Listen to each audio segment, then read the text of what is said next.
Good morning. How's everyone doing? I love it. Thank you. All right. Well, my name is Leslie Gould. I'm the Executive Director of the Greater Beverly Chamber of Commerce. I want to welcome you all this morning to our State Representative Forum. First and foremost, I want to thank A&B Burger for hosting this. We are supporting a local business by being here this morning, so thank you to Tom and Nancy and his entire team here this morning. I know they got up at the crack of dawn. I would like to recognize Donna Musamici, my amazing communications and membership manager, who really, she is such a life support to me, so thank you, Donna. Everyone who's a board member, just raise your hand. Thank you, thank you, thank you. Thank you, thank you. I would like to recognize our elected officials, and I might butcher this, so just help me if I forget. Senator Joan Lovely is in the house. Thank you so much, Joan, for coming. Mayor Cahill, the Honorable Mayor of Beverly, is here in the house. City Council President Julie Flowers. City Councilor Brendan Sweeney in the back. Danielle Spang is also here. Who did I forget? Who did I forget? Of course, well, she's going to be introduced. She's in a different level now. So I also really want to thank our candidates. We have Hannah Bowen, we have Medley Long III, both chamber members, both incredibly active in politics, etc. I am very grateful to both of you for agreeing to do this. This is the chamber's chance to get business questions asked, although we do want to make time for audience questions. So you have a small index card on your table with some pens from the chamber, which, yes, you can take home. Please feel free to ask a question. Donna will go around through the program, pick them up prior to the audience part. She's going to go around and randomly have random people, choose the question so that it's fair to all, okay? So we hope you can ask anything you want. This is obviously a business-focused forum, but whatever you want to ask, fine. Just make it clean. Don't be rude. Please be respectful. I think this is an awesome crowd. I know that I don't really need to say that. Okay. I also really need to thank our sponsors. Our bronze sponsors are MCJ Insurance and the current Beverly. If you want to wave if you're here, thank you so much. Yay, right in the front. Our silver sponsor is former City Council President, Paul Guanci. Are you Paul? Thank you so much. And our lead sponsor is Beverly and Addison Gilbert Hospitals. And here to just do a quick welcome is Jason Andre, see, I knew I'd butcher it. VP of Beverly and Addison Gilbert Hospitals. Jason, come on up and say a few words on behalf of the hospital, and thank you for your sponsorship. Absolutely. Thank you, Leslie. And again, thank you to A&B Burger, Tom and Nancy for setting this up. I feel a little bit of a fish out of water because I'm on the board of the Greater Cape Ann Chamber, but that's all right. We're all friends here, and we know that Beverly and Cape Ann are the better of the Capes anyway, so we're good.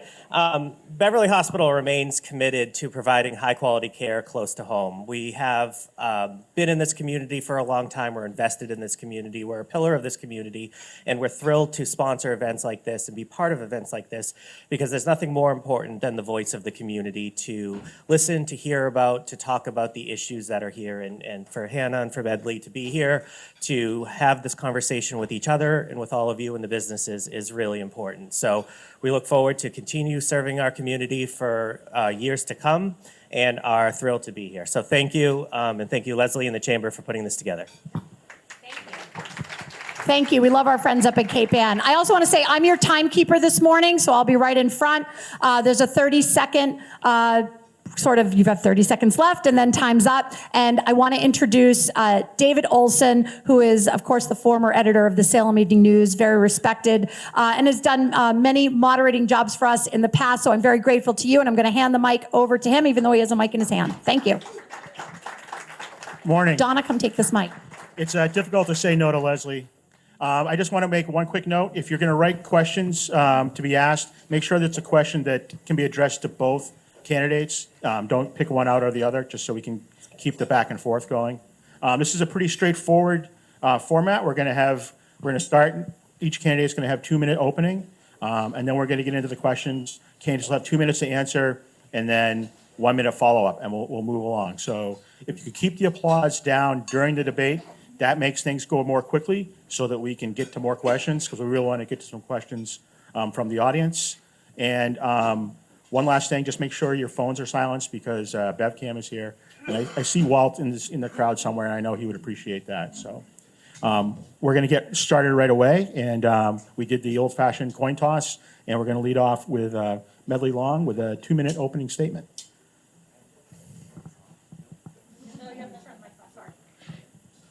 Is this on? Yay, okay. Well, good morning, everyone. And I first want to start off by saying thank you to the Greater Beverly Chamber of Commerce and for A&B Burgers for hosting us, and the Board of Directors of the Chamber and the Government Affairs Committee for putting this together. It's so good to be here this morning. I know so many of you from my time as president of this chamber. Some of you might know me as president of Beverly Homecoming or a small business owner like many of you in the room. I also wanted to thank Hannah for agreeing to do this and for running a good, positive campaign. We're just down to the final days here. And I want to take a quick moment and just tell you a little bit about me and why I am running. I am from Beverly, born in Beverly, raised in Beverly. My family's from here. I love it here. We have so much to offer. We have a beautiful coastline, thriving downtown, restaurants, colleges, theaters. We have so much. What we don't have is affordable taxes in our state. And what we don't have are small business-friendly practices at the State House. And what we don't have are affordable utility rates. And those are the issues that matter most to me and to the people that I've been talking to throughout my time during this campaign. So that's why I'm running, and I hope that I can take all my years of experience in community volunteerism and my business experience and take that knowledge and my love for Beverly and bring it to the State House to be your next state representative. Thank you. Thank you. Hannah Bowen. Thank you. I will also start with thanks to the Greater Beverly Chamber of Commerce, to Leslie and Donna for helping put this together, the board and members and volunteers who make the chamber thrive, to our hosts here at A&B, and our illustrious interviewer and moderator today. Thank you all for being here and being part of the conversation. This is what campaigns are about, our conversations, and surfacing as many good ideas as we can. I have been participating in the Chamber's Government Affairs Committee for a few years now in my role as a city councilor, the government side, and as a nonprofit member of the Chamber in my day job. And that has really helped me better understand what the city's major for-profit and nonprofit employers are looking for, what you're facing, what you're dealing with, and we've come up with some great solutions together through that forum. So I too grew up here on the North Shore, and I really fell in love with the whole idea of people looking out for each other and doing things as a community very early on. That's what public service means to me, whether it's elected office or a career that serves community needs, or it's volunteering, or it's just showing up as a good neighbor. Growing up, I watched my parents work hard, get through setbacks. I too learned to work hard and not take anything for granted. I worked my way through a bachelor's degree at Yale, a master's degree at Harvard, and really my goal was to be the best prepared public servant that I could be. So when I moved back to the North Shore, I got involved in a lot of different aspects of the community. I've seen many sides of what people are struggling with and what we can do together. I'm fundamentally an optimist. So you've seen me around town in all of those different roles, and I'm looking forward to the opportunity to serve you in this new role as state representative. Thank you. Okay, right back to Hannah with our first question. Small businesses in Beverly and across the Commonwealth are struggling with a combination of flat sales and higher operating costs, especially when compared to the pre-COVID years. As state representative, what do you view as the most challenging costs facing these small employers, and what will you do to address them as state representative? Yes, it's daunting, and it is on both those sides. So just last night, the last door that I knocked after work before heading home was a small business owner who said, you know, the culture of shopping in our main streets has changed since COVID. It hasn't come back. And my business has been able to pivot to some extent, but we're still struggling to figure that out. And that is a very common theme. So, you know, on the cost side, it's everything from leasing space in a really difficult market.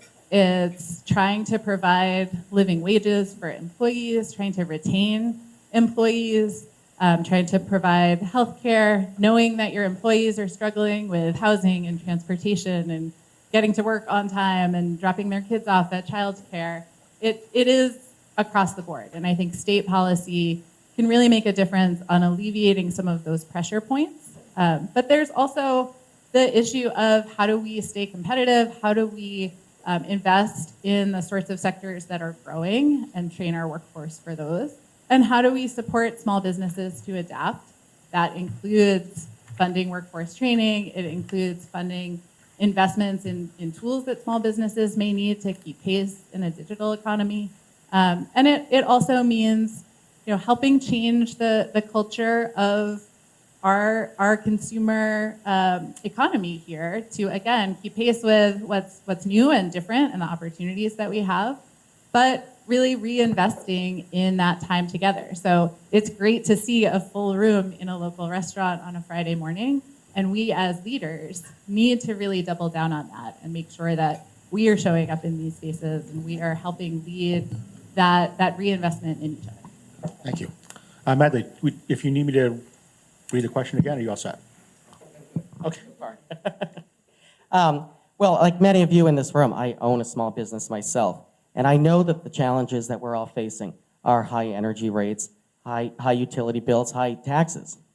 And as your state representative, I will fight to bring down those excessive bills and high rates.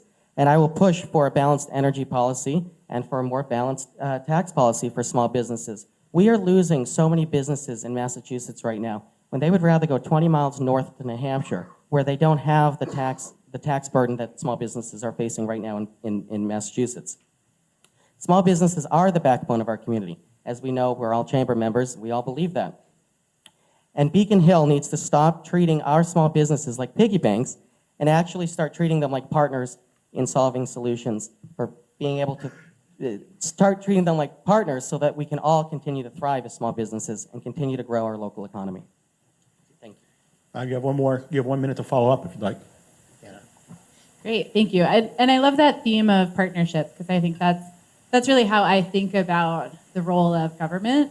And when we think about tax rates, it really comes down to how are we using our joint resources. So absolutely, as taxpayers, whether corporate taxpayers, small business taxpayers, property taxpayers, income taxpayers, we are all contributing to things that we can't do on our own, right? So none of us can fund all of the road work that we need and the school systems that we need and the healthcare safety net that we need on our own. So we contribute and we have to use those resources responsibly, but we can't just call those resources a sink. It is not just a cost. It is an investment in each other. So I think when we talk about tax rates and the tax burden, we have to think about the tax benefits, what we get out of our investments in each other. Medley, you have a minute if you like. All set? Okay. So we start, this next question starts with you. The cost of housing continues to be an issue for state and local residents, especially the middle class. What kind of creative solutions to making houses affordable to families that own or work in the business community would you support and initiate? Well, I think we can all agree that the cost of housing is too high here, and the solution is not more housing. The solution is more affordable housing that people can afford to live in our community and work and contribute to our vibrant economy here in Beverly. So I understand the 3A component of the affordable housing and the transit-oriented development, but what that does is specify more housing, not affordable housing, and people need to be able to afford to live here. I will work towards that and revisit. We're not going to be able to repeal the 3A, but we can revisit it and make it more effective. Anna. Thank you. So I too have been experiencing the housing crisis, and as the executive director of an organization that serves Essex County, I have struggled to keep employees who can live in Essex County and who can commute to Essex County. So I feel it both as an individual trying to stay in the community that I love and serve, and as an employer trying to retain employees and recruit employees in the community that we serve.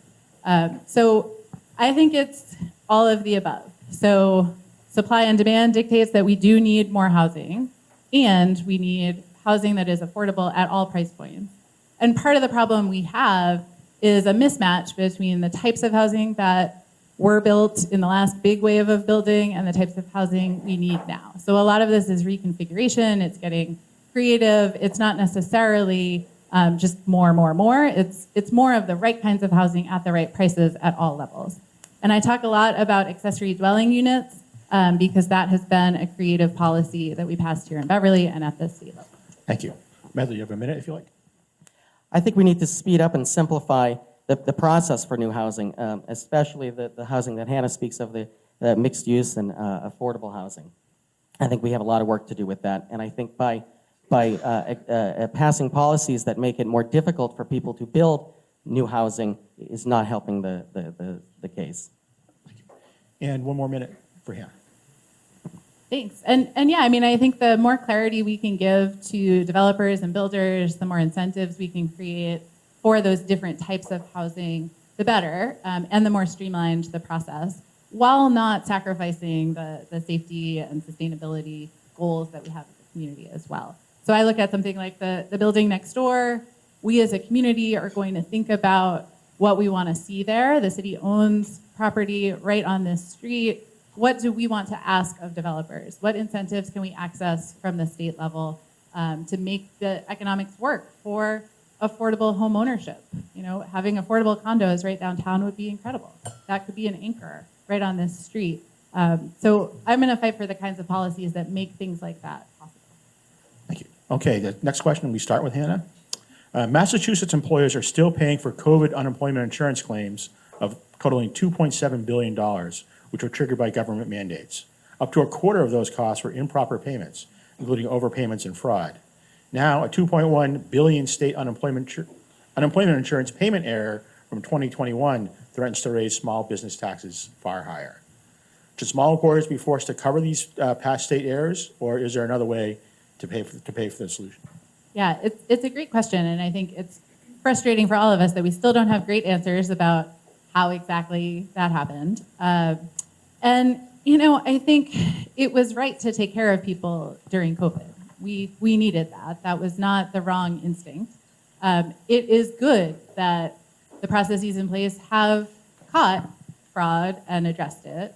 It is good that we are seeing more transparency now in the system and able to address it. So, you know, it is a big hole and it is a big problem. You know, even my organization as a nonprofit, we're also paying into unemployment insurance, and that is a responsibility that we have to each other. So no, the whole burden of that should not fall on businesses that are already struggling with all the high costs that we already talked about.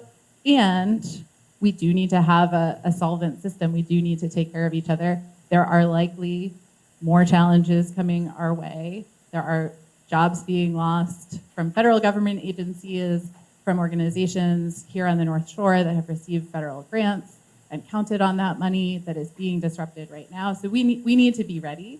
And I think I don't have a perfect answer for where that money is going to come from, but I will definitely work on all of the creative solutions to make sure it's not an added burden, but that we are still able to meet our responsibilities to each other and give people that safety net when they need it. Medley. I understand what happened. At the time, I think that the administration thought that helping people that were unemployed was more important in keeping our economy thriving. Now we have to pay it back, right? It was the right choice for the right time, I believe.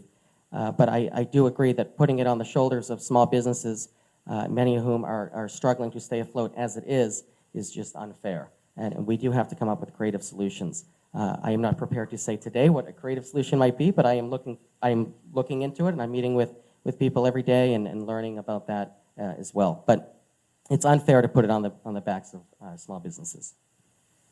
1 minute, Hannah. All set? You all set, Medley? Okay, so you have the next question. The cost of childcare is one of the most pressing issues for business owners and employees alike. Which plans would you support that would help with childcare costs? Well, a lot of small businesses are now working from home. They have employees working from home, bi-weekly or daily, or just gone completely remote altogether. And that was maybe one of the positive things that came out of COVID. And that was a relief for many small business owners and employees that they don't have to worry so much about childcare. But we shouldn't put any more mandates on the small businesses to shoulder the cost of childcare for their employees. I think it's unstable to keep going after the businesses to pay for everything over and over again. I believe that everyone should have access to quality childcare, and we have many organizations in our city, public and private, that offer that, and I look forward to working with all of them. Hannah. Thank you. And this is another sort of general crisis point across the economy, that childcare costs for everyone are out of control, and at the same time, wages for childcare workers are too low.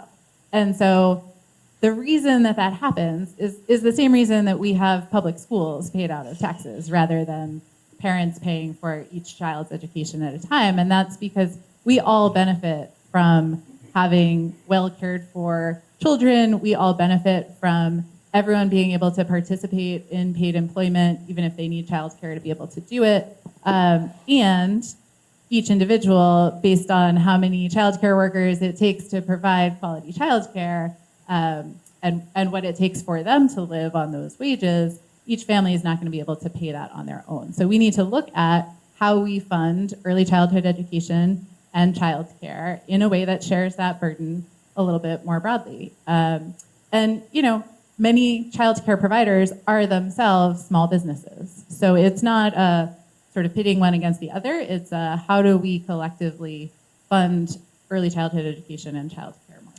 Thank you. You have 1 minute to rebut? All set?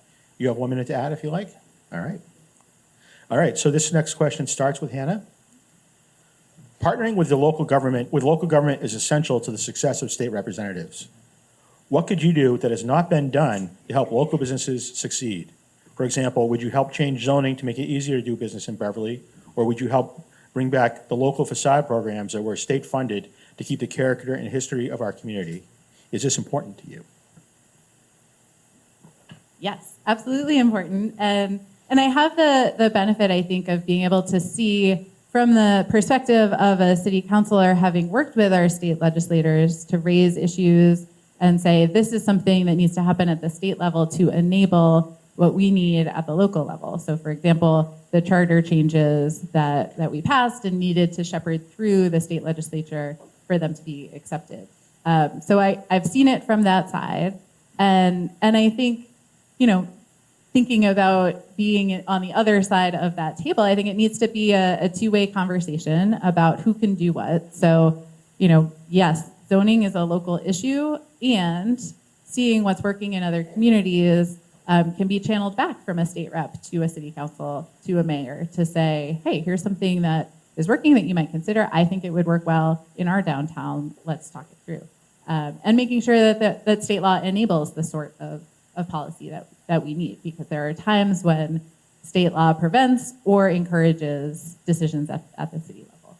And I think working with our local business partners to define what those needs are. So absolutely, I think, the main streets economy depends on people wanting to be in the main streets, wanting to participate, feeling at home, feeling comfortable, and it does cost money to maintain that. It costs money for infrastructure upgrades, for facades. It costs money for events, like when we block off Cabot Street and bring all of the city downtown for an arts fest or for a block party. Those things do take funding, and state grants can be a piece of that, as can city resources. So it's making sure that we're all part of the same conversation, and we're not launching a program in one place that's not actually what we need, and then having a city policy that conflicts. We need all of those things to be working in tandem. So having already been part of those conversations in one role, I'm eager to stay in them in this next one. Medley. Thank you. Well, as former president of the Chamber of Commerce, what I did for my time here was come up with creative ideas to help businesses succeed. That's the mission of the Chamber. And as state rep, I will always prioritize, as our former state rep did, our partnerships with our local business organizations like the Chamber of Commerce and Beverly Main Streets. The business owners, and many of you are in this room, you know what works for you. You know what works for your business. And it's our job as the government to get out of your way, to help you when you need the help, and to cut the red tape and make it easier for you to survive and thrive, and for us to be that partnership with you and that liaison between the local government and the state when we come up with those creative solutions. And so that is what I will do. I will continue to be a business partner like I have been my entire life. You have 1 minute, Hannah, if you like.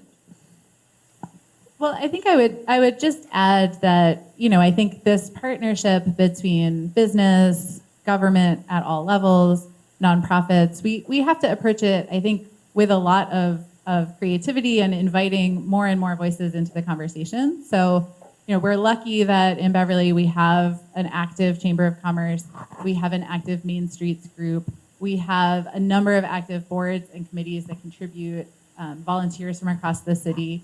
And I think it's part of our role when we're in these positions to constantly be inviting new people into the conversation in each of those organizations. So, I'm thrilled to see every time there is a recruitment event for the Chamber or a volunteer recruitment event for Main Streets or our nonprofits around the city bringing people together to generate ideas, the Cabot hosting community conversations, all of those things help bring up the ideas that then government can act on, or business partners can contribute to, or volunteers can show up. Medley? All set? Okay, the next question starts with you. Transportation is one of the keys to a successful local economy. What ideas do you have to support travel at no or low cost, especially with the MBTA remaining unreliable? Right. Well, here in Beverly, we're very lucky because we have one of the most amounts of MBTA lines, and we're on two lines. We're on the Newburyport and Rockport line here. I think that as state representative, I will always be an advocate for the best transportation systems that we have. I will be an advocate for ensuring that transportation systems will help people get where they need to go. And that means meeting with the MBTA, that means meeting with the mayor's office, that means meeting with the stakeholders and the small businesses to find out what the needs actually are in transportation. As someone who grew up here in Beverly, I use the services that we have almost daily. I'm very grateful for them. And I think that we as a community should be very grateful to have the transportation services that we do have offered here. Anna. Thank you. And, if elected, I plan to walk over to the train station and commute in on the commuter rail to get to the State House. So I will be dependent on the quality and reliability of the MBTA as well. And we'll take that personal stake into that oversight role that the legislature has, into the decision-making about how to invest in public transportation and in our roads and sidewalks.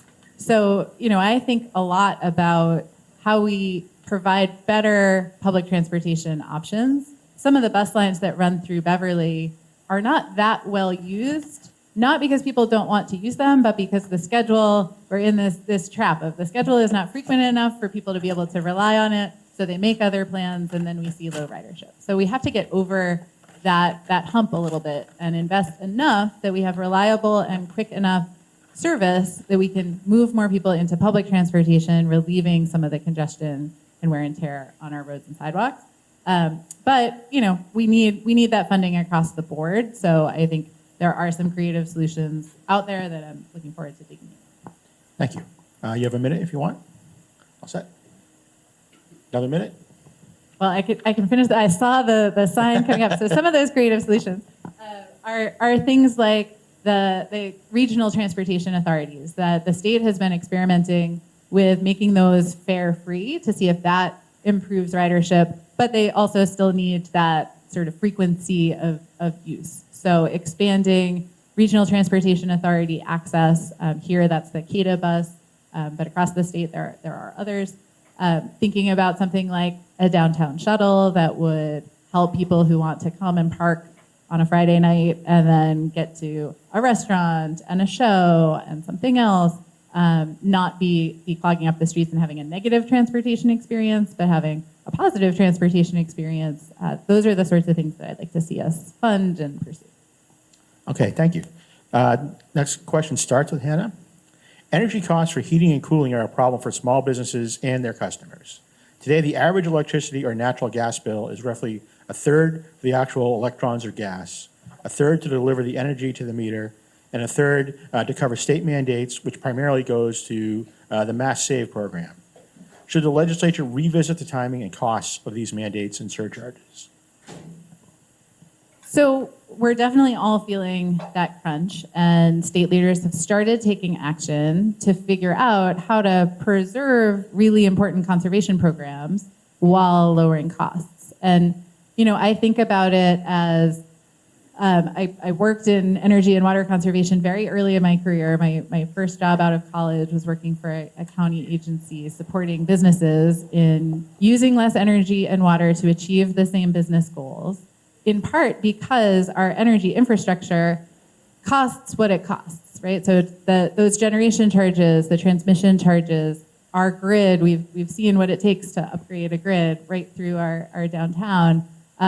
Those costs are what they are, and the more that we can do from the energy we are producing and transmitting, the better. So if we can have economic growth without having to build more production and build more transmission lines, the overall cost per user goes down, right? So those conservation programs allow us to do more with the same amount of energy. They are really important, and I don't want to see us peel back on those investments. And at the same time, there is certainly more we can do to make it easier to access those programs, to remove some of the cost barriers or the cost of providing those programs, so we can make that more effective and make sure that we're getting the bang for that buck. But then, you know, I think we also really need to do more to hold the utility companies to account. They are providing a public service. They are regulated, and we need the regulators to step up and make sure that the price increases that we're seeing are not just transparent, but controlled, and that we have some levers to cap cost increases at the times when people are most vulnerable to extreme heat or extreme cold, that we can, you know, put more programs in place for relief, and we're seeing the governor work on that now. So there's a full spectrum of what we can do. Thank you. Medley. Thank you. I support and I stand by Governor Charlie Baker's, former governor's, all of the above approach when it comes to energy. I think that the current legislature has repeatedly blocked access to new and clean renewable energy over and over again, and that's why we're seeing our utility bills through the roof. I know I was shocked when I get mine every month. We can have all the access to energy that we want if we don't have a grid if we don't have a grid that is able to distribute the energy. We don't help the problem, right? So I think we need to do a lot of infrastructure updates with our grids, and I think we need to look at a more all of the above approach when it comes to energy resources here. 1 minute if you like it. Thanks. I think we all also need to be conscious of changes at the federal level that will make it harder for us to meet our clean energy goals here in Massachusetts. So if we think about offshore wind, an industry that will really benefit the North Shore with the port in Salem and all of the workforce development that's going into that, real opportunities that are now getting blocked at a federal level. Our hope is that that's a temporary block, that we're back on track soon, but our state leaders are also going to need to keep us at the forefront and work in a more challenging environment given what's happening at the federal level. Medley. I think we have one of the most robust energy plans in the country right here in Massachusetts. And I think we need to just look at how we can distribute that energy and what updates or investments need to be made in order for us to do that. like I said, we have one of the most robust plans, and that's something that Massachusetts should be proud of. Okay, next question. We start with Medley. The lack of increased funding in Chapter 70 money for local schools has strained school budgets. Will you support increased funding, and how? How will you support Beverly and Wenham schools, but also support local businesses at the same time? And is this possible without raising taxes? Well, Chapter 70 is the primary funding mechanism for our K through 5 education system in Massachusetts. It allocates state aid to local schools, districts based on a formula that considers each community's wealth, income, and students' needs. I was fortunate enough to serve on the City of Beverly's Finance and Facilities Committee on the Beverly Public Schools, so I spent a lot of time learning about this and advocating for those funds. The goal is to ensure equitable education funding across our districts, regardless of our property tax revenues. Now, where they kind of overlap here is, we have thriving schools, we have a more desirable community for families to move into, and therefore a more robust economy. Businesses will be opening up and we'll have employees, which helps municipalities fund the local portion of our school budgets, right? More tax revenue, more increases in funding to our city we can put towards our schools. Hannah. Thank you. And I always appreciate when the lingo gets explained so that now that we know what Chapter 70 funding is. Yes, I support increasing it to keep pace with inflation, which has not quite happened, and is one of the reasons why communities like Beverly, and not just Beverly, have been struggling to pay our educators what they need and deserve and balance our city budgets, our city and town budgets. So I think that is necessary. I think I agree that we need a thriving elementary and secondary education system to fuel our economy, as well as just for all of the other reasons that we want to see that. So yeah, I mean, I think it is necessary, and I don't think that has to come at the expense of small business or just sort of at the expense of anything. Because we can look at reallocating revenues, and we can look at the new source of revenue that's intended to fund education and transportation through the Fair Share Amendment. So I would support some of that going to meet that goal. Medley? And Hannah, do you need all set? All right, I think we have time for some questions from the audience now. How would you like that to work? Yep, Donna's gonna go around. If you had a question, raise your hand. We'll put it in the basket, and then Donna's gonna pick somebody. So, you got him? You got one. We have about 8 in the back Oh, perfect. basket already, so I don't know if we'll even get to all of those. Why don't we have our Cape Ann Chamber person who's not from the area?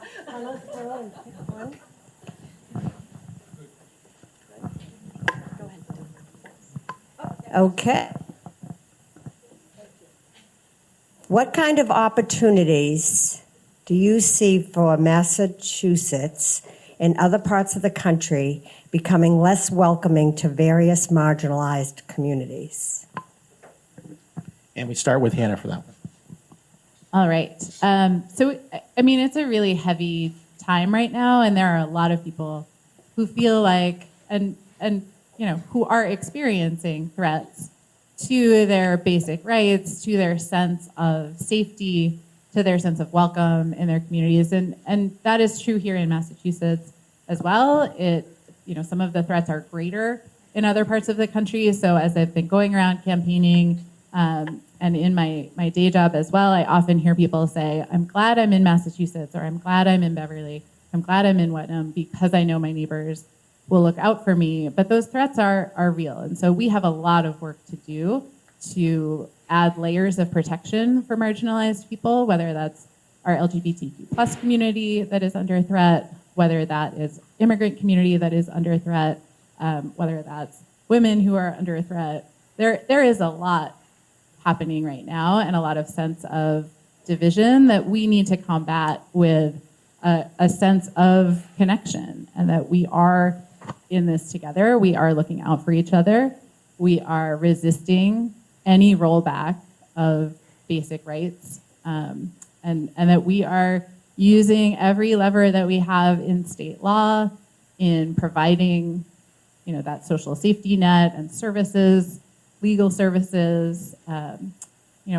There is a lot for us to do. So I see many opportunities, and I think we have a lot to build from. So we are a community and we are a state that has a track record of pushing further on rights and protections and being more and more welcoming, inclusive. That's why we are thriving, and we need to just double down on that. Medley. Well, no one should feel marginalized or like they're not accepted in our community. I mean, that would be terrible. I think that we have in Beverly, we have a very robust community and network of organizations and groups that get together and that they support each other. I think that we're a very welcoming community here in Beverly and in Wenham. And I think that it is our role as state representatives to make sure that everyone feels like they have a place and belong here and they are supported. You have 1 minute to add if you want. Okay. Next question. Marissa Pick from The Current.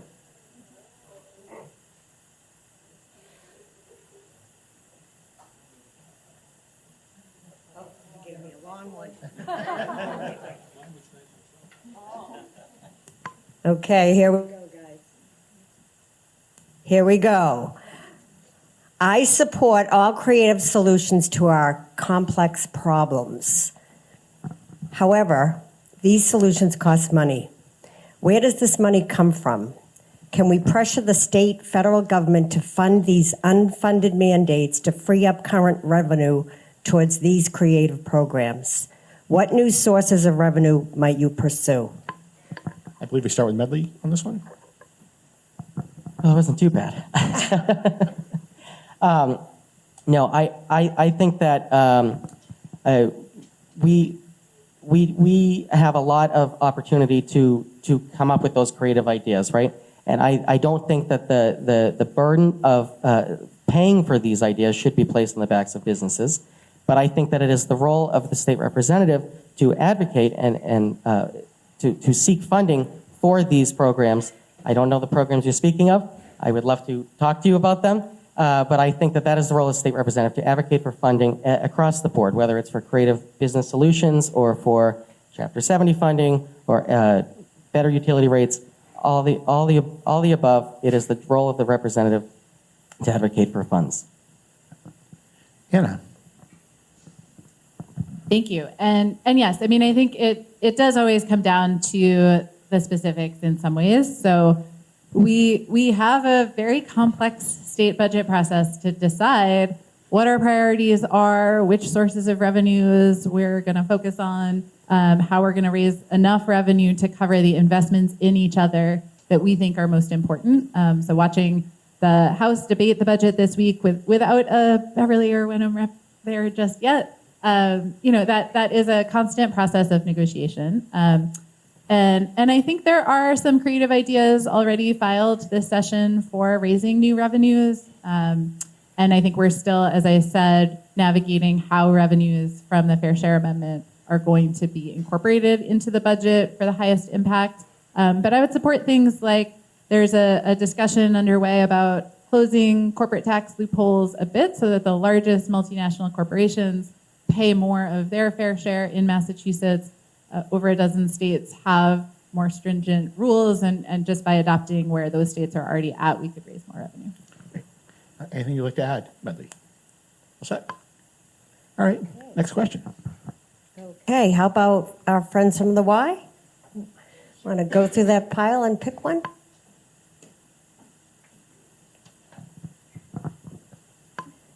Okay. Hi. Okay. Developing housing, question mark, question mark. Our schools are overcrowded now. How can we fix this? And we start with Hannah. All right. So there's multiple things in that question.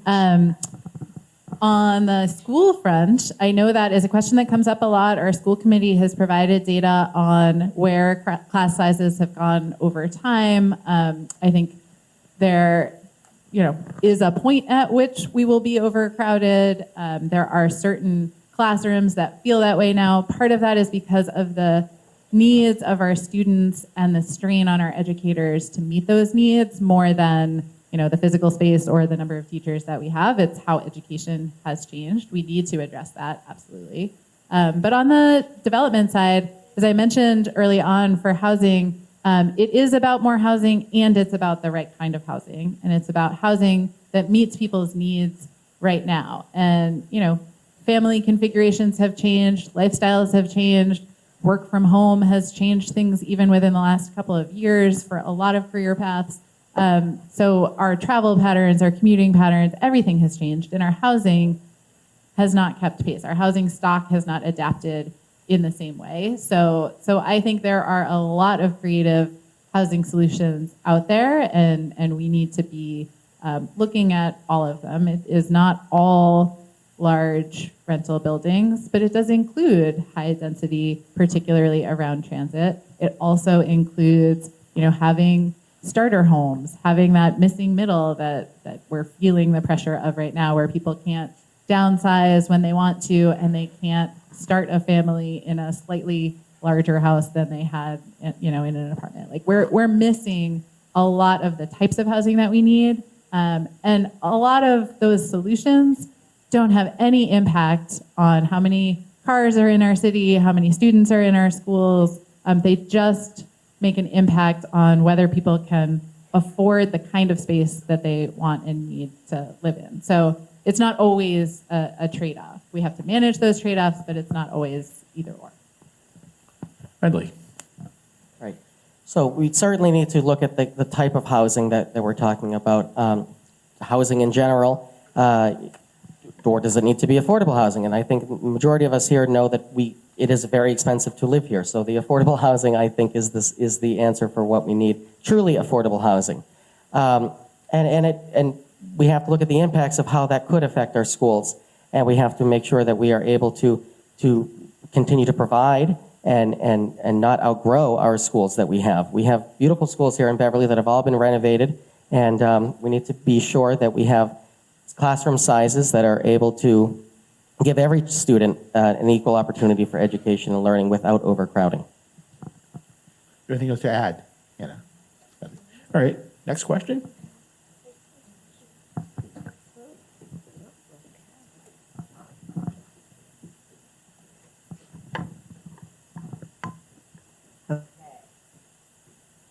Hi, okay.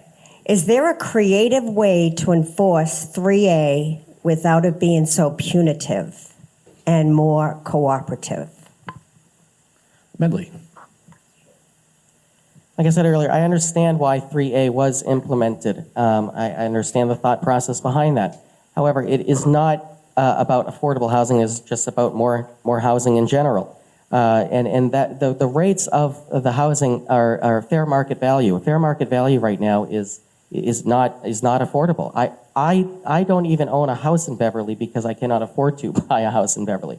I don't want to leave, so I'm fortunate enough to have secured a wonderful rental for myself that I've been in for 6 years. But I think we need to reassess, and I think that is a role the state rep can play. We're not going to be able to change it, but we can advocate for different practices within the 3A ordinance. Yana. All right, thank you. So 3A, or the MBTA Communities Act, requiring cities and towns that benefit from the public transportation we have all invested in to zone for the possibility of development near that transit, for transit-oriented development. Beverly already had policies in place that largely complied because we have seen the value of that kind of development among other strategies for housing, and our downtown has benefited from that, right? So our thriving downtown is supported in part by the foot traffic from folks who live here. So I think the idea of making that a broader policy is smart. I think there are times when that sort of making something a statewide requirement or a requirement on communities that benefit from certain statewide investments makes sense. The idea of having a more cooperative than punitive means of enforcement, I love as a mediator. I am always looking for a solution that can be, meeting everyone's key needs. I see my time is up, but I may elaborate further if I have time. Medley? I will speak quickly and then give you. I just want to also add too that when the city council voted to require new housing be mandated to be solar ready with additional wiring and further electrical demands, it also increases the cost for building these houses, whether it's an ADU unit or multifamily building. And so when we talk about housing too, we also need to make sure that we're not putting unrealistic mandates on developers, and so we could actually have people come in here and build the housing that we need and make it truly affordable. Hannah? Great. Yes, no, that's great. And that is a whole other conversation about sustainability in housing. Thanks to BevCam, you can watch the city council meeting and hear my views on that. But what I wanted to land on when it comes to enforcing that policy, right now it is in the courts, communities are pushing back on the specifics of the MBTA communities law. And I would like to see a more collaborative approach where, community by community, we may be able to propose, okay, here's what zoning would work for us, and it is in the spirit of moving in the direction of the MBTA communities law. Very open to solutions like that. And I do think there is a value in setting the bar somewhere. And I think that is a role of state government. And actually, it is up to our representatives in the State House to change laws and policies when they aren't working for us. So that is certainly within the purview of state reps to do. And I think Beverly has benefited from the MBTA communities law, and Wenham is getting there and figuring it out. Okay, I think we have time for one more question. Okay, and Brian from the Cabot will decide what that question is. No pressure.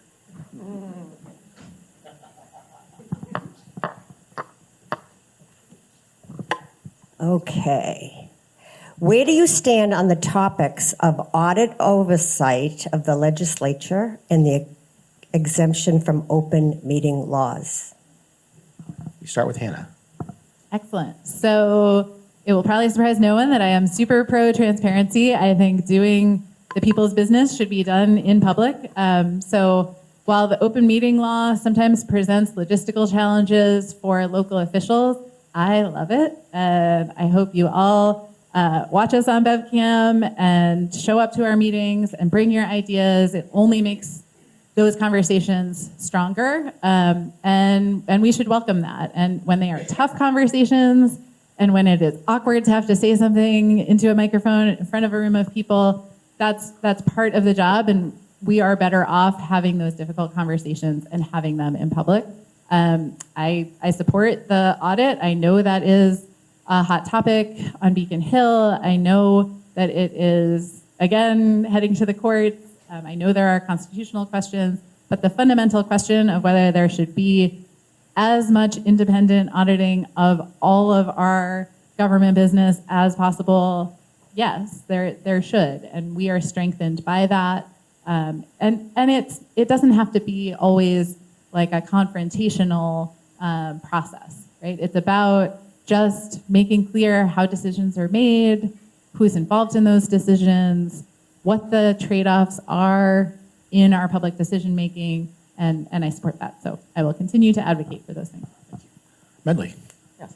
I strongly support the audit of the legislature. I voted in favor of it when it was on the ballot a few years ago. Over 72% of our residents in our district here voted in favor of it, and I strongly believe that it is the role of the state representative to carry forth what the residents and constituents in our district ask for, and they ask for a full audit. And this keeps getting blocked and blocked time after time in the current State House right now, and that is the majority party. The majority party keeps blocking that from happening, from the very thing that the people of our state asked for. Anything to add, Hannah? I mean, I think I would just say that, this is the first time for me running in a partisan race. I've really enjoyed being part of city government where municipal elections are nonpartisan. And so I've had to figure out, how do I talk about being part of a party? I've been a proud Democrat for a long time, active in the Democratic Party here. And I think our parties are also stronger when we can have difficult conversations within them about what we want to see going forward. And that the way we've done business in the past is not always the way we need to do business in the future. So, I am very proud of my party affiliation. I think the things that my party stands for are important, and that's why I'm part of the system. I would love for there to be more parties active in our system, and I think there are some interesting things we could look at to help make more space for the full political spectrum to be represented in our politics. And so, when I hear criticisms of the State House that are based on party, I feel like that's not necessarily giving enough space for the kind of conversations we are having within each party and need to have within each party, and for the role that each representative, each senator up at the State House has in shaping outcomes. Medley? Well, I certainly don't want to make criticisms based on party, that's for sure. But I do know that I think it will be incredibly difficult. It would be admirable for Hannah to vote in favor of auditing the legislature, but it hasn't been done on Beacon Hill yet from the majority party. Okay. Now we go to the closing statements, and we go to Medley. Sure. Well, thank you again. This hour kind of flew by, which is kind of nice.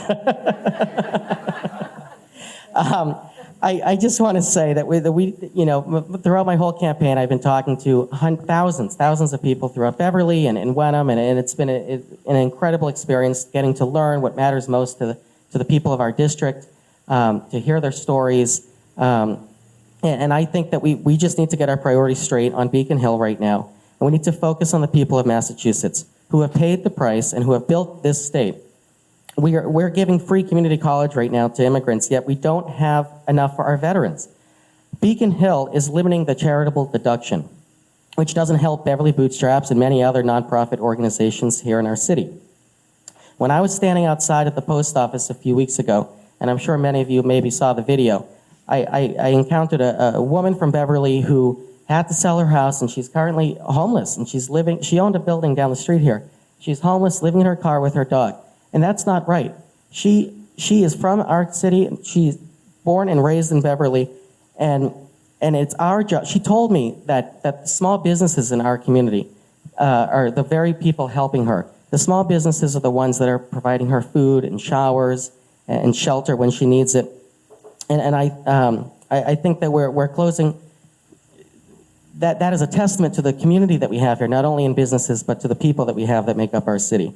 So while I've been campaigning, it's been wonderful to meet all these lovely people that have been helping people like this woman or the others that we see throughout our city. And so I am about accountability and affordability and transparency on Beacon Hill. And I hope that we can send a message that an outsider, not from politics, not a polished politician, can go in there and do the work and be a great constituent services representative for the people of Beverly. I will answer the phone when you call me as your rep. That is what Jerry did. That is what I will continue to do. Thank you so much. Hannah. Thank you. So thank you all again for being here, for being part of this conversation. Thank you to the Chamber for giving us this space to talk about what's on the mind of our employers, community members. And I'm grateful to Medley for being part of this conversation, to Todd Rotundo, who brought a lot to this campaign as well. I think this campaign has been great to elevate some ideas in the city and help us think about what we want to see from our state government that we control through our representatives. I have absolutely loved being one of your at-large city councilors and working with you at the city level to address the daily challenges and headaches and opportunities that we see together. And so I am running for this office based on that track record, what I have learned through my career in public service as a nonprofit leader and as an elected official. And I hope that you have seen my commitment to working with people, to work through difficult conversations and hear perspectives other than my own and bring those into the conversation. That I will ask difficult questions, that I will give you straight answers and share what I know and ask what you know. I hope that you've seen how hard I work to make sure that this is as inclusive a process and a community and a government as it can be. And I hope that you've seen that I will dig into an issue. I will do my homework. I will read up on something. I will talk to experts. I will ask for people's lived experience on a topic. And only then will I form an opinion and fight for what it is that we need. I am really looking forward to the opportunity to work with you all to advance those things that we need, everything we heard about this morning in the State House. And so I am asking for your votes and your support and your ideas going forward. Thank you. Okay, now you can applaud.